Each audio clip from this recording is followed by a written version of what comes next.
ଗୀତ ସଂହିତା ଅଧ୍ୟାୟ 95। ଆହେ ଆସ, ଆମ୍ଭେମାନେ ସଦାପ୍ରଭୁଙ୍କ ଉଦ୍ଦେଶ୍ୟରେ ଗାନ କରୁ।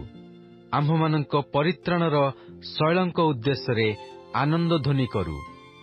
ଆମ୍ଭେମାନେ ଧନ୍ୟବାଦ କରି ତାହାଙ୍କ ଛାମୁକୁ ଆସୁ। ଆମ୍ଭେମାନେ ଗୀତ ଦ୍ୱାରା ତାହାଙ୍କ ଉଦ୍ଦେଶ୍ୟରେ ଆନନ୍ଦ ଧ୍ୱନି କରୁ। କାରଣ ସଦାପ୍ରଭୁ ମହାନ ପରମେଶ୍ୱର ଓ ସକଳ ଦେବତା ଉପରେ ମହାନ ରାଜା ଅଟନ୍ତି। ପୃଥିବୀର ଗଭୀର ସ୍ଥାନ ସବୁ ତାହାଙ୍କ ହସ୍ତଗତ। ପର୍ବତଗଣର ଶିଖ ମଧ୍ୟ ତାହାଙ୍କର, ସମୁଦ୍ର ମଧ୍ୟ ତାହାଙ୍କର। ସେ ତାହା ସୃଷ୍ଟି କଲେ। ପୁଣି ଶୁଷ୍କ ଭୂମି ତାହାଙ୍କ ହସ୍ତ ନିର୍ମିତ।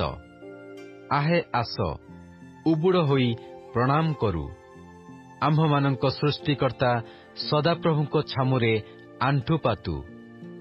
କାରଣ ସେ ଆମ୍ଭମାନଙ୍କର ପରମେଶ୍ୱର, ପୁଣି ଆମ୍ଭେମାନେ ତାହାଙ୍କ ଚରାସ୍ଥାନର ଲୋକ ଓ ତାହାଙ୍କ ହସ୍ତଗତ ମେଷ।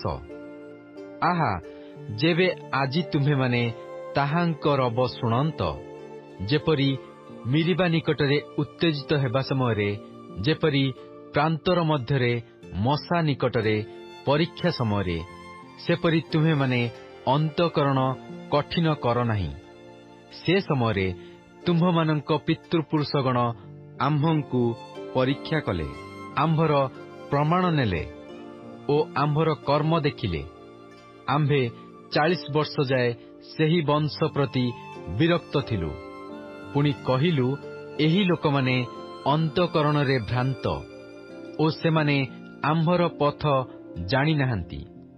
ଏହେତୁ ସେମାନେ ଆମ୍ଭ ବିଶ୍ରାମରେ ପ୍ରବେଶ କରିବେ ନାହିଁ ବୋଲି ଆମ୍ଭେ ଆପଣା କୋପରେ ଶପଥ କଲୁ।